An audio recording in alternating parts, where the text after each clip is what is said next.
Welcome to another episode of Parenting Not What You Thought podcast, where we delve into the depths of parenting in ways that you might never have thought of before. So sit back, relax, and enjoy. Hello, Avi. Hello, Baruch Masha. How are you? Baruch Hashem, very good. How are you? Awesome. Baruch Hashem. Okay, excellent. I'm happy to hear that. So I have with me today Avi Freidman from Manage Minds. Why don't you tell our listeners a little bit about what you do? Absolutely. Thank you so much for having me. It's my pleasure to share. So I am a time management coach. I focus on people that are struggling with the juggling. They want to become pros at being productive and not procrastinating. People of all different ages, all different stages in life. We all have that tendency to, and I had it myself when I went through my personal journey of struggling with time management and struggling with keeping track of all of our responsibilities and all of our tasks and projects, whether personally or professionally. And I help people in a one-on-one capacity. We work on how to structure your day better, different tips and tools and strategies that could be helpful for really all areas of life. That's beautiful. I like that line, the struggle with the juggle. I really like that. That I think encapsulates what a lot of people are going through. You know, they have busy lives and they are busy with the juggle, and it could be a struggle. So that sounds really, really good. I'm really happy that you are doing this. A lot of people struggle with their time management. Now, I obviously like the coaching method. I do coaching myself. The one-on-one guiding people through things I think is phenomenal. Now, since this podcast is really geared towards parents of younger children, we are going to try to focus on that angle. But let's start with the general. Walk me through in very short. You said you help people with the struggle, exactly how you do that. Absolutely. That's a great question. And yes, definitely being a parent myself of some younger kids, some a little bit older, I definitely can resonate with that demographic. Definitely something that comes up all the time. And when people reach out to me, they're typically at a breaking point of like, they feel like there's just so many responsibilities that they have and they just don't have the time for everything. Or they know that there's important things that are going to move them forward, but they are having a hard time pushing through. So again, what I do is I sit with a client and we go through what are your responsibilities? What does your day look like? What does your energy level look like? Are you going to sleep on time? Are you waking up on time? What does your work day look like? Do you have a fully structured day where everything is you're told what to do or when to do it? Let's say someone is like a nurse or even a teacher. You have structured times in your day. Or are you more on your own and let's say you're an entrepreneur and you have your full day fully open and you have, okay, here's an 8-hour block of time. Now just fill it with productive work. So what I do is each person obviously is very different and different personalities, different challenges. A lot of ADHD and even people that don't have ADHD are working through these types of challenges. So again, it's a very individualized. I'll sit with a person, we'll go through what are the challenges, what are the struggles, and we'll apply real life strategies, very practical strategies towards how do I go and accomplish these things I want to. Again, anything that relates to clinical, whether it's therapy, whether it's medication, that I allocate to the side. That's not my area of expertise. And I do work in tandem with a lot of therapists to be able to work side by side. They address mental health, and I really focus on the practical and tactical. And it's really something I love doing. I really enjoy the work I do. That's amazing. Let me ask you like this. Obviously, there are two different types of people. You could have someone who is naturally very disciplined, naturally organized, and they might have an area where they're struggling with. They might have, right, things got a little too much for them, like you said, the struggle with the juggle, and you help them with those areas. What about someone who is naturally more flying, so to speak? Let me talk about myself for a minute. Like you said, I'm the second category. I'm on my own most of the morning. I work with boys in schools, behaviorally and socially, but I'm not working for an entity. I can more or less make my own schedule. I ran a camp for 6 summers, and Baruch Hashem, I think the kids all came away very, very, very happy. Mm-hmm. I would sometimes make up the schedule that morning, or I could do it on the fly because that's my personality. Right. So obviously that kind of personality, while it works tremendously for working with kids or for running a camp, it's not going to be the best personality to help you have a disciplined day. Right. So, does that make you work harder? Are you able to work with people with that personality types? Does it make a difference? What do you think about that? That's a great question because when I typically go over to someone and I introduce myself and I share what I do, I usually get one of two responses. Either like, "Oh my gosh, I really need your help," or "I really know someone that needs your help." And what happens again, some, as you said, some people have that natural tendency that everything is like clockwork and they have exact structure. They know if they're going on a trip, they know exactly what they need to pack and they don't need to think about other elements. And other people are a lot more challenge in that area. And again, I really work with people in both areas, and depending on what the person needs, that's really what we work through. I have one person I work with who pretty much he had his full day structured, but he was missing a little bit of like focus time in his business. Like he wanted to make sure that out of my 8 hour day was used productively, but I want to make sure that 1 or 2 hours per day is used for business development specifically. Other people, on the other hand, one client I'm working with right now pretty much has a wide open schedule. He's out of college, he's looking for a job. So from early morning to late night, he needs to have things put in place and he struggles with those elements. So when it comes to people in the first category, let's say the person who needs to focus on specific things and wants to make sure that they're making full and intense progress with their work, we find little tips and tricks that can really help them fine tune their practices, keep them focused on one task instead of switch tasking, things in that area. When it comes to someone who needs a lot more of a structure building, right? Let's say, as you as an example, as an entrepreneur, there's 8 hours in a day. How do I set it up? So one thing that I would advise is don't approach it as an all or nothing. Meaning, I know some people that want to, okay, I'll have blocks of time my entire day. I'm going to have my 8 hours. I'm going to say, okay, the first hour I'm working on this, the second hour I'm working on that, the third hour. And then if they don't have that natural structured personality, things get thrown off course and their entire structure comes crumbling down.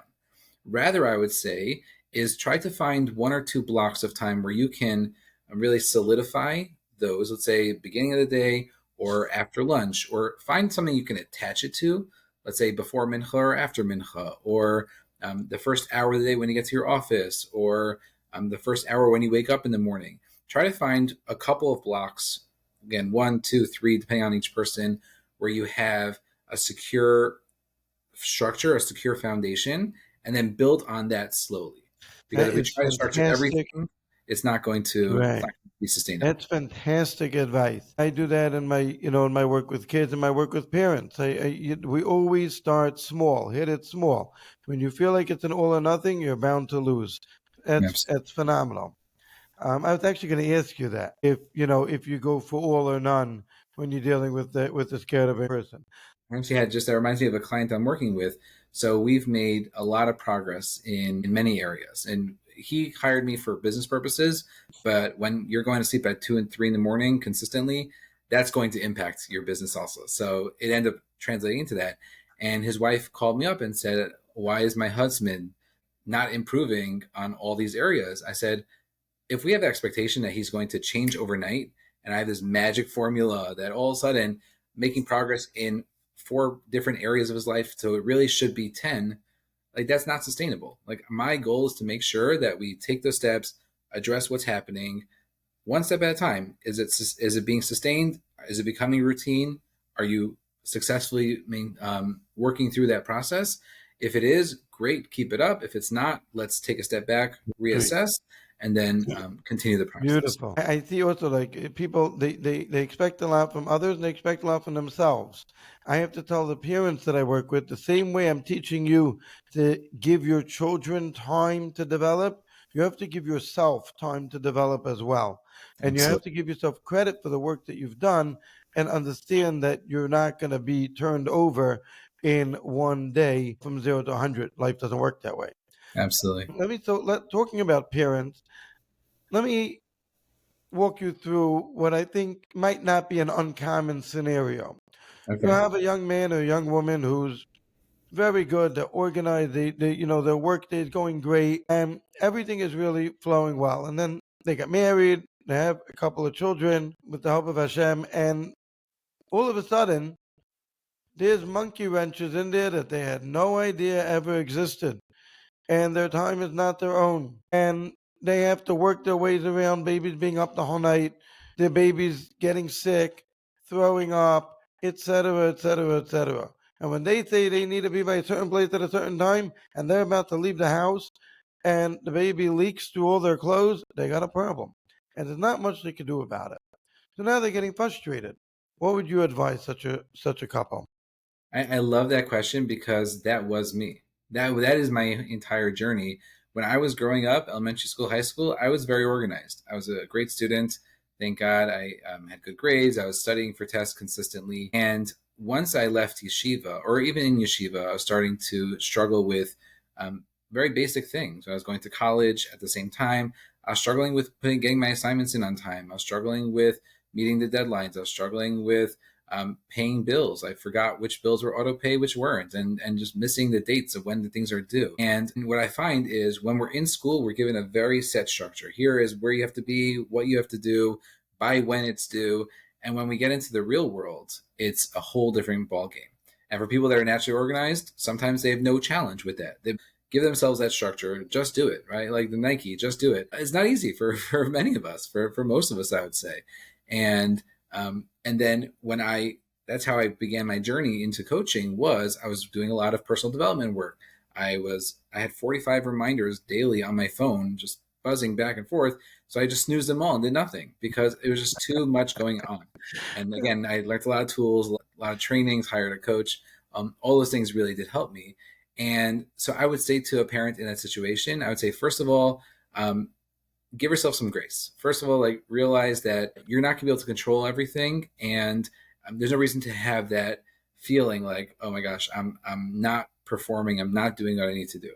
Again, keep in mind the understandings of this is the current situation. Baruch Hashem, kids are a bracha. Like it really is a tremendous opportunity we have, and that bracha does come with different curveballs that we have to deal with more consistently than if we didn't have that bracha. So that's step one. Step two, I would say, is to adjust your expectations. Meaning, if I have expectation to, let's say, be somewhere on time, but my baby was up for 4 hours teething or throwing up or just not sleeping, having nightmares, sleeping in my bed, whatever that is my expectation for the next morning to be as efficient or as timely as if I had a full night's sleep. What is realistic? What can we expect from ourselves? And a lot of times we have that idea, and it comes up a lot even like before Yontif. We have like, oh, I have a full week of work, but it's Erev Sukkot, and there's a lot of things going on. Am I expecting myself to have the entire full week of work done while I'm still shopping for the Yontif, building a sukkah, buying a lulav and esrog, getting new clothes for Yontif? These are all things that, and the kids are home from school, these are all things that we have to adjust our expectation on to make sure that we're really focused on what is my goal for the day, and that changes based on what happened before. And then the third element I would say is really to try to learn how to prioritize properly. If I don't have time for everything, or I don't have the energy for everything, what is a do or die? What is a high priority? This is really time sensitive. This needs to get done versus things that ideally I would love to do today, but I just don't have the capacity. I don't have the time for it. Again, give yourself some grace. This is part of the process. It's part of we're having curveballs come up. Secondly, I would say to adjust your expectations when those circumstances do arise and to prioritize in the moment. Okay, I don't have time for everything. I don't have energy for everything. What can I do? What's most important? That's great. I really like the middle thing that you said. I mean, they're all great, but the middle thing that you said with being able to adjust in the moment and to say, okay, that's not a realistic expectation from me anymore because of the situation, is really very empowering. It helps us to not feel like we're getting knocked down by what's happening around us, by what's happening to us. That's life. Life happens. And when life happens, we're able to ride along with it and not get knocked down from it. I think naturally we all want to do, not all of us, but a lot of us just want to be always performing at 100%. And 100% to us means doing everything all at once, no matter the circumstance. And we're able to have that mindfulness to say, no, that's not 100% right now. That's tremendously empowering instead of hurting ourselves in ways that we shouldn't be. Absolutely. And again, I deal with this with both myself and with clients, and we're talking about situations where there are curveballs. I can't go to work today because my child is sick. And that's going to mean my emails will be piling up, or I have other projects I need to do, trying to work from home, sort of ish, maybe not really. So one thing that I try to do for myself, and I also encourage clients to do, is what is my avodas Hashem in the moment? What is really most important right now? And if that's the case, what are the rest of how do I juggle the rest of my responsibilities around that highest priority? If Chas Shalom, a child was sick, everything else would be dropped, and we deal with it later.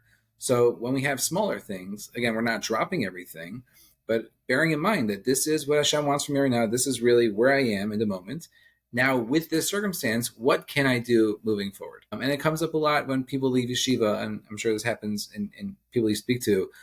Parents have that guilt feeling. When I left yeshiva or I left seminary, I was learning 12 hours a day, and now I barely have time for an hour, right?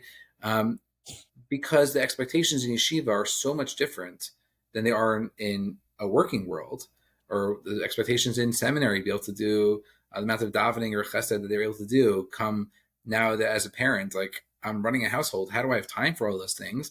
It's the same idea. We adjust our expectation. Like, what is realistic? What can I do in the moment 100%. with the circumstances? And this really applies to all areas of life. Whatever we find ourselves in, whatever situation we're in, not putting that pressure on us of you should be doing more, you could be doing more, because oftentimes we can't. Right. 100%. That is terrific, terrific advice. And let me ask you this. Obviously, everything's easier when we start younger, right? The more things that we ingrain ourselves with from a younger age are obviously easier for us to do when we get older. Right. I'm not old yet. I have no white in my beard, and I'm still hoping that I can still, work on certain things before I get older. But what about young children? I have parents that deal with this all the time. My kid just schleps. It's the morning, and they got to make the bus, and I have to go to work, and they are as slow as molasses. So obviously, I have different tips that I give them. But Right. what would be your suggestion as how to actually teach our children to be conscious of time, to be able to have their own system sort of time management? And that question can't be asked without asking at what age do we start talking about this? Great question. And again, I would start with the last question first. The age, I would say, depending on what their capacity is for when they are, what are their responsibilities each morning to do? Are they packing their lunches? Are they packing their own snacks? Are they getting themselves dressed? So I would say it's very age by age dependent in that. And you know your kids best, you know what they're capable of. And sometimes certain 8-year-olds can do everything. Certain 8-year-olds can barely get themselves dressed. So that I would say is more of a case by case basis for that. When it comes to general principles, in the morning is probably not the best time to have that conversation with your child while they're schlepping, while they're in the moment. Like they're not gonna have that ability to think of like how to strategize and how to really problem solve. I would say that starting, let's say after school or a different time of day, have that conversation with them. And I say that this is a challenge in the morning. This is a hard time for you to really have more energy to get started. What can we do about that? What are things that we can do together as a team? We both want to be on time to school. You because there might be consequences, me because it's going to mean I'm late to work, or you're going to miss the bus and I'm going to have to drive you. So have that conversation not in the moment, but rather earlier or later in the day when it's not that pressure time, and come up with different ideas that would help them in the morning. Some ideas might include, I'm sure you discuss it with your clients, packing the snacks or the lunch the night before instead of or in the morning, having things more ready to go, lay out your clothes earlier at night. Also, that will help you. One less thing, the less decisions we need to make in the morning, the easier it is to get moving. And what also is helpful for those kids who are just like, I know there's things I need to do to get ready for school, but I just don't know offhand. I put a snack in, but I don't know anything else. I have my shirt on. Like, what else? What else is there?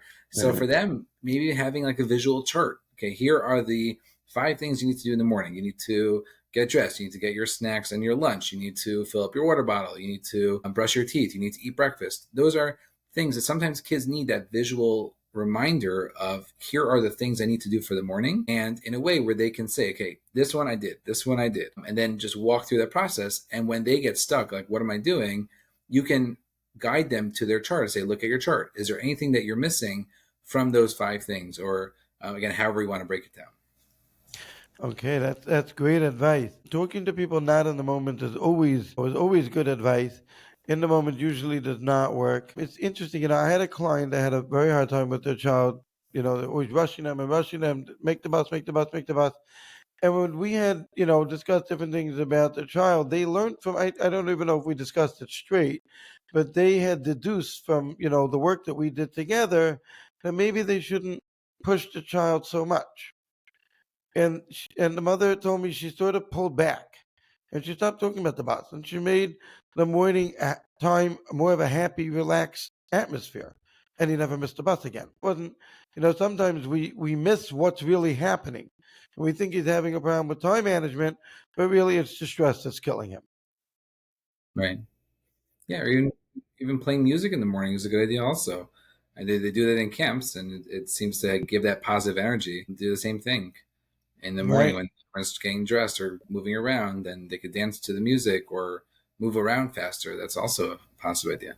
Right, that's a great tip. I would also say another thing is to notice what's actually happening.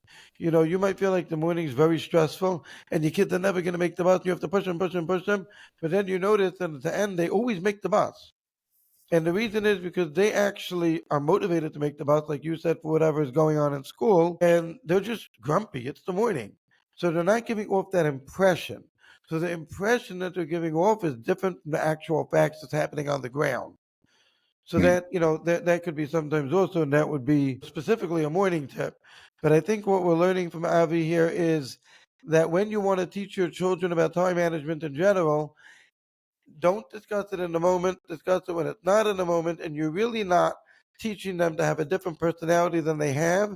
It's more that you're giving them strategies and tools to be able to actually follow through with whatever the task is at hand in a timely manner, Right. And and I that would will add get them used to that process. right. And I would add to that, involve them in that process. What are things that what would help you get ready early in the morning? What would Right. help you have less decisions to make? Or what can you do in advance, or what can we cut out of your morning routine that really isn't beneficial? Do you want to take breakfast to go instead of eating breakfast at the table? Again, there's a lot of different things that could be done. And when the child feels that their input is involved in that decision making, they're a lot more likely to follow through with that. Here's a big one. You probably get this very often. Procrastination. Ah, okay. That, something that's across the board. I mean, I can tell you there's a lot of people even that put things off because they don't want to deal with things that are not enjoyable for them, right? Sometimes it may even be stressful or hard. Let's say you have a child that's struggling in a certain area. Very often they prefer to just suffer through whatever they're going through rather than have to actually think about something that causes them stress. Right. And that also a form of procrastination where they're pushing off dealing with this thing until I don't know when I'm big I'm gonna when I'm big, and then when we Right. get a little bigger we're like we're not big yet. So I mean, this is across the board. You have it in small things, you have it in big things, and it comes up a lot. It comes up with parents in cases where they need to do something for their child, but they're not sure, and it costs money, and they sort of say, maybe he'll be okay now. Let's kick that can down the road a little bit. There'll be times where you just regular stuff need to happen, but they end up just, I don't want to deal with that yet. It's not as good, and they just push it off. And then, once we figure it out on our own, how do we actually give that over to our children also? To like, it's not so scary to deal with it, things here and now. What wisdom can you share with us? That's a great question. I have actually have a whole workshop I do with people in overcoming procrastination, how to really push through that. I would say just to give a little framework. Again, we procrastinate for different reasons. Sometimes it's because it's uncomfortable. Sometimes we feel like it's not important. When it comes to, and I'll share an example. I was working with a high school student who was struggling with his parents had reached out to me because he was constantly pushing off his homework and was submitting it late to his teacher pretty constantly. And when I spoke to him, he said, like, well, I have this 5 minute assignment. It really is not going to take me that much time. So I'll get to it later. I'll deal with it later. Like, it's not such a big deal. Let me figure out later. So I went through this process with him. I said, okay, so this is when you come home from school that you realize that you have this, you look at your homework log and this 5 minute assignment is in your schedule. He went to the local kollel for a night learning program pretty much every night. So I said, when you're going to the kollel, do you think about the fact that you haven't done your homework yet? Yeah. When you come home from the kollel, do you realize that you haven't done your homework yet? Yeah. When you're going to sleep, do you realize you haven't done your homework yet? Yeah. When you think about it? Yeah. When you wake up, you realize that you still haven't done your homework yet? Yeah, but it's 5 minutes. I'll get to it right before class. When you get to class, do you think about the fact that you haven't done your homework yet? Yeah. So this has been on his mind multiple times throughout the evening and the morning. And this 5 minute assignment is really nagging at him like, oh my gosh, there's still something I haven't done yet. There's still something I haven't done yet. Why haven't I done it yet? Let me just get it done. When am I going to do it? All these things are coming up in our mind. And when we envision the amount of annoyance it is to finish this 5 minute assignment and compare it to the benefit of pushing it off, we're not really gaining, because if anything, we're losing, because we're adding on that stress, we're adding on that guilt. If my parents are going to ask me, have you done it yet? No, I haven't done it yet. Why not? And they're going to make me feel bad for not doing it. And they're going to try to convince me or coerce me to do it. And it's really on our mind the entire time until it reaches that pain level of like, okay, let me just get it done. Let me just finish it. So instead of the same level of discomfort of when we want to do the task and when we actually do it, because in our mind, okay, if it's not comfortable, let me just push it off to another time when it's also uncomfortable. But we're adding so much more emotionally and mentally and sometimes physically. We're adding more to this stress and adding more to the thing that we're pushing off, whether it's an important task or whether it's just like one of these little tasks here and there. So that's really because the main foundation I find with procrastination is, if it's going to be uncomfortable, why not do it at another time? And I'll tell you, the reason why you shouldn't do it another time is because you're increasing the amount of pain. You're increasing that amount. So that's really a reframe that I offer people is, okay, it's not going to be just as uncomfortable. It's going to be much, much worse. And then when your tolerance is much higher, that's really when you take action. Right. And then that's when it comes to just a mindset element of it. And when it comes to practical strategies, there definitely are a lot of them that I offer. I work with people on a lot of times is, let's say it's a decision we need to make, and okay, I need to make this decision. Why haven't I made this decision yet? When we think about, okay, am I ready to make a decision yet? Do I have all the factors included? So a lot of times we have things we need to fully clarify before we move forward. One example I had with a client I was working with who wanted to do some home renovations, and him and his wife have been talking about, let's fix stuff in the house. And okay, we'll do it later. We don't have the headspace for it right now. There are small actions they could have taken, and he shared with me that he did take. Let me just call a contractor and get a quote on this project. Again, we're just going to take the small steps. What step that I can do? One small actionable step that's going to move this project forward or move this task forward without thinking about the overall project. We get stuck on the entirety of the project. Let me take one little action step that I can take to move it forward. There's other tools that are out there. I know Mel Robbins, who is a famous in the motivational space. She has a tool that she encourages people when they count backwards from 5, 4, 3, 2, 1, the 5-second rule. You go 5, 4, 3, 2, 1 in your head, and then you just jump into it, and it pushes you to take action when you're not feeling up to it. There's tools of Eat That Frog, Brian Tracy, which is encouraging you to get it over with at the beginning of the day, so that way the rest of the day you know that at least I got the most challenging or most annoying thing done, and the rest of my day can just be a lot more free. Like that homework assignment, if he would have ate that frog of, okay, here's one thing I need to do today that's the most annoying, but let me just get it over with. The rest of my evening, I won't need to think about school. I won't need to think about this Right. assignment. Right. So a lot of these tools that could be used for that. Amazing. Wow. So to be clear, first of all, I'm seeing a consistent pattern in the way you work with people. I see you, shooting for actionable tips, things that they can actually do, not overwhelming expectations of them, and be able to build up from there. And I'm loving it because when you said, reframing the mindset, I mean, that's actually my tagline on my parent coaching is reframing your mindset. I actually love the way that you approach this subject as it's so similar to what I see in my own work with parents, a very, very similar concept. Right, because again, the mindset is very, very powerful. I It is. focus mostly on action. Okay, let's think practically. When are you doing this item? What does your day look like? Let's find a pocket of time. What's distracting you? What can we do about it? Very practical and hands-on approaches. But sometimes there's the mindset that really is the block. That's the blockage. And if that's not addressed, then we can't move forward on the action. 100%. Just to be clear, who do you work with exactly? You mentioned that you work with adults, and I heard you say that you work with teens. You mentioned the homework assignment. So, who do you work with? Everyone? So I work primarily with college and above adults, and again, professionals, people that are working, not working in Mm, college. Those are the typical people I work with. On occasion, I will work with teens, but it's really primarily the adults, so parents got it. and people that are in that Okay. range. Any last thoughts that you want to leave us with? I appreciate having the conversation. Definitely is a lot to focus on. When it comes to the message I give all my clients and people I speak to is keep in mind that there's a lot of tools and a lot of tips that were mentioned in this conversation, both from you and from myself. And if we try to take on too much at once, it's not going to be sustainable. So really bite size, really again, what that next step could be. Think about one thing that I'm pushing off. Think of one reframe that I can use for myself and one strategy that I can do. Again, I provide a toolbox. There's a lot of different strategies, a lot of different elements. I don't tell my clients, here are 10 things you can do to overcome that procrastination, because that wouldn't be beneficial. Try to find one actionable step. Again, whether that's imbibing a mindset, whether that is thinking about something that I'm pushing off, or thinking about a time in my day that's not structured at all. Let me just find 1 hour or 1 20-minute slot where I can really focus on and take it from there. And if you want more help, feel free to reach out. Well, just one thing at a time. That's Avi Freidman from Manage Mind. Thank you so, so much. And I hope that this will be very, very beneficial. I'm sure it will be for all of our listeners. Avi, thank you so much for coming on.